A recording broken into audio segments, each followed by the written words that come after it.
네, 안녕하십니까, 친구들. 오늘은 37차시고요. 여러분들 배움책 48페이지에 해당하는 내용을 같이 배워보도록 하겠습니다. 오늘 배우는 내용은 이제 의열투쟁과 관련된 내용인데, 전 시간에 우리가 이제 배웠던 게 이제 일제와의 어떤 독립 전쟁과 관련 무력으로 일본에 저항하는 이런 내용을 이제 3.1운동 이후에 어떤 과정을 거쳤는지에 대해서 상세하게 살펴보았었는데요. 오늘은 아, 의열과 관련된 의열이라고 하는 사전적인 의미가 찾아보면은 이렇게 돼 있습니다. 의로운 일을 위해서 죽음을 무릅쓰고 용감히 실행한다라는 뜻이에요. 그래서 우리가 이제 의사라는 표현을 쓰고 뭐 안중근 의사 이런 표현을 쓰죠. 그리고 열사라는 표현도 씁니다. 뭐 유관순 열사. 그래서 이 의자와 이 열자를 딴 개념이다. 그러니까 목숨을 걸고 의로운 일을 위해서 어떤 저항을 실행하는 이런 내용을 우리가 의열 활동이라고 부르는데 일제강점기에 이제 가장 대표적인 두 개의 단체를 중심으로 해서 살펴보도록 하겠습니다. 첫 번째 의열단이라고 하는 단체, 이름 자체가 의열이라는 이름이 들어가죠. 자, 배경은 3.1운동 이후에 이제 조직이, 이 활동 내용이, 이제 나온다는 얘기고요. 3.1운동 이전에는 우리가 굉장히 평화적인 방법으로 일제에 어떤 저항하는 뭐 이런 형태를 띄었는데 3.1운동 때 우리의 평화적인 만세 시위를 정말 간악한 폭력적인 방법으로 이렇게 진압한 일본의 모습을 보면서 이제 더 이상 이런 평화적인 방법으로는 일제와의 어떤 투쟁이 좀 의미가 없다라는 생각을 많이 갖게 됐다는 거죠. 그래서 1919년에 이제 김원봉 선생을 중심으로 해서 이제 비밀리에 결성이 됩니다. 그래서 만주의 지린, 지금으로 따지면 이제 뭐 길림성에 해당하는 우리 이제 전 시간에 봤던 요 페이지의 지도를 활용해서 보면 지린이라고 하는 곳은 여기입니다. 그래서 이게 간도가 있으면 간도의 한 좀 중앙 정도에 있는 약간 위쪽에 있는 위쪽 중앙에 있는 그런 지역적인 위치에 있다라고 이제 확인해 볼 수가 있고요. 여기에서 만들어졌습니다. 성격은 개인적인 어떤 폭력 투쟁을 통한 어떤 독립을 쟁취하려고 했다. 그리고 일제 수탈 기관을 파괴하려고 했다는 것이죠. 그래서 대표적으로 보면 이제 오른쪽에 여러분들 이 의열 활동의 구체적인 어떤 내용이 나와 있는데 김익상 의사, 뭐 김상욱, 나석주 이런 분들이 이제 조선 총독부나 종로경찰서, 동양척식 주식회사 모두 공통점은 국내에 위치한 일제의 수탈기관이라는 공통점이 있습니다. 이런 것을 파괴하기 위해서 폭탄을 던진다든지 뭐 이러한 활동을 하셨고요. 의열단 하면은 이제 또 가장 시험에 많이 나오는 중요한 내용이 바로 이 신채호의 조선 혁명 선언입니다. 그래서 1923년 즈음에 이 예, 요 아래에 있죠.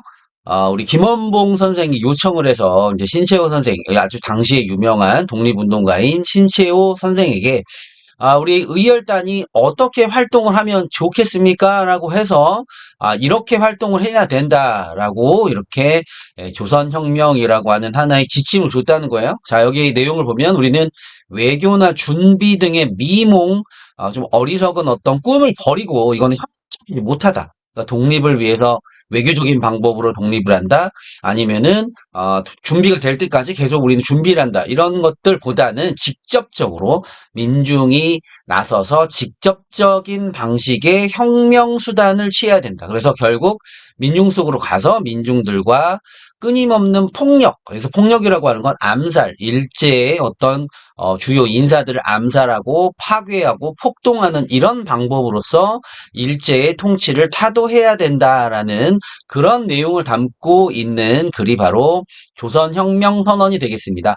하여 이 조선혁명선언과 관련된 단체는 의열단이고 이 뒤에 보면 이제 신채호 선생님은 우리나라의 독립운동가이자 또 유명한 역사학자예요. 그래서 그 뒤에 어떤 한 명의 인물이 여러 개의 단체나 여러 어떤 활동에 이렇게 관여하고 있다. 그럼 여러분들 더 유심히 좀 살펴보셔야겠습니다.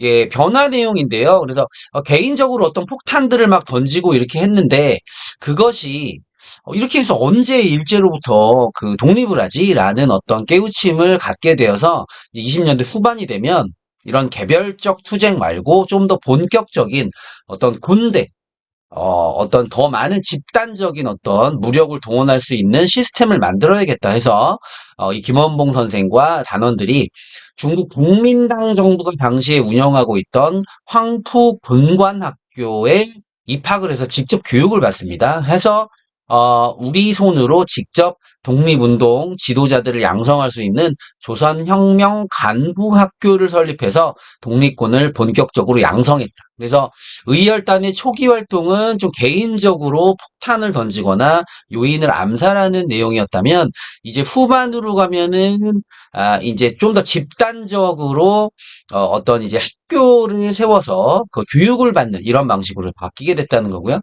자, 이 의열단과 정말 비교되는 단체가 한인애국단입니다. 이 한인애국단은 한마디로 말씀드리면 대한민국 임시정부와 밀접한 관련성을 갖고 이해를 하셔야 되는데요.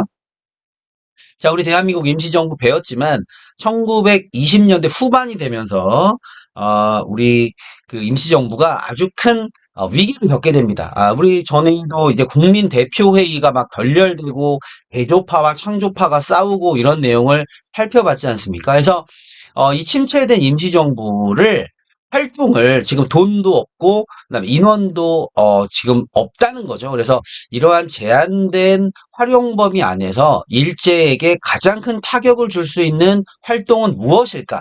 해서 의열 활동을 위해서 한인 애국단을 조직했다는 것입니다. 그래서 당시에 임시정부를 정말 이끌거던 김구 선생이 바로 상하이에서 원래 이제 임시정부가 위치한 곳이 상하이 아닙니까? 그래서 상하이에서 조직을 하였다.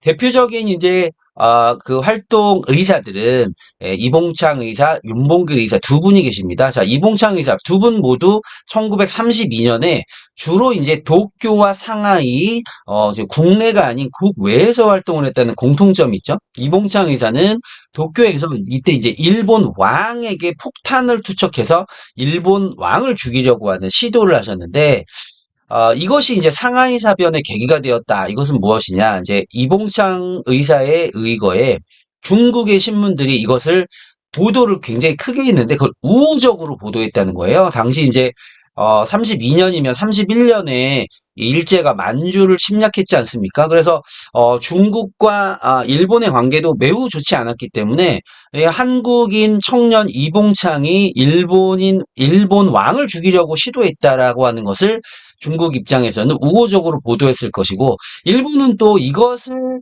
핑계 삼아서 상하이를 기습적으로 공격하는 이런 일이 있었는데 그것을 상하이 사변이라고 부릅니다. 그래서 이제 이봉창 의사의 의거가 이런 영향을 끼쳤다라고 보시면 되겠고요.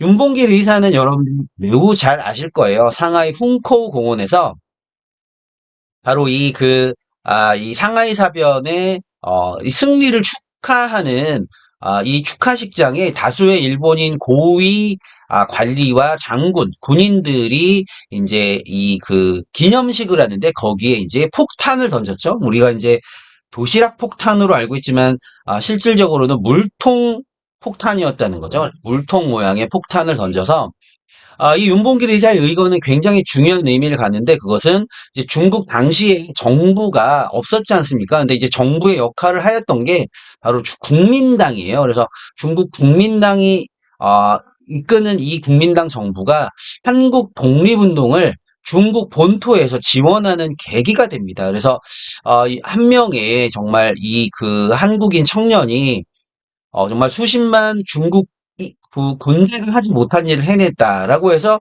당시 이제 국민당에서 이거 굉장히 높게 평가하는 거죠. 그래서 중국 내에서 한국인들의 어떤 독립운동을 지원해주겠다. 특히 이제 이 윤봉길 의사가 한인애국단 소속이었고 한인애국단은 결국은 임시정부 예하에 있는 그런 단체가 아니겠습니까? 해서 이제 대한민국 임시정부를 직접적으로 지원해주는 중국 내에서 무장 활동을 할 수 있도록 이렇게 지지해주는 어떤 계기가 되었고요. 그다음에 이제 본격적으로 한중 연합전선이 구축되는 우리 전 시간에 이제 한중 연합전선 우리 살펴봤었잖아요. 전 시간에 배웠던 내용 바로 한중 연합군이 30년대 초반에 이렇게 막 싸웠던 요런 것들에도 많은 영향을 줬다는 겁니다. 그래서 아 결국은 이제 그 한인 애국단이 이런 활동을 했다. 이런 거를 여러분들 전에 배웠던 의열단의 내용과 비교해서 살펴보셔야 됩니다. 항상 의열단이 시험에 나올 때는 한인 애국단 비슷한 성격의 단체가 함께 나온다는 거. 잘 구분할 수 있어야겠고요. 참고 자료는 여러분들 정말 한번 이게 우리 수업 시간에 얘기했으면 좋겠습니다. 이런 내용은 자세하게. 그리고 오른쪽에 보면 이거를 굳이 여러분들이 뭐 모든 것들을 다 뭐 외우거나 할 필요는 없는데 일단은 한인 애국단의 윤봉길 의사와 이봉창 의사의 의거는 좀 잘 기억했으면 좋겠고요. 그 다음에 가끔씩 요러한 그 의열단에 뭐 김익상, 김상옥, 나석주 같은 분들 가끔 이제 시험에 나올 때가 있습니다. 그래서 요런 내용들을 만약에 요런 자료가 인용되어서 나온다면 주로 이제 일본 본토 도쿄와 상하이 중국에서 어떤 활동을 했던 것은 한인 내국단이고 바로 이제 우리나라 국내에서 식민통치기관인 종로경찰서 혹은 조선총독부 동양척식 주식회사에 폭탄을 던지고 이런 의열 활동을 한 것은 의열단 단원들이었다라는 내용을 여러분들 좀 구분할 수 있어야겠습니다. 그리고 그 신채호 선생의 조선혁명선언 시험에 매우 많이 나옵니다. 그래서 요 내용이 나오면 이것이 의열단과 관련된 신채호 선생이 내려준 조선혁명선언이다라는 것을 여러분들 잘 정리를 해서 공부했으면 좋겠습니다. 오늘 배운 내용은 분량은 많지 않지만 반드시 출제되는 내용이에요. 여러분들 요 내용이 나왔을 때 반드시 점수를 잘 확보할 수 있도록 공부했으면 좋겠습니다. 예, 안녕.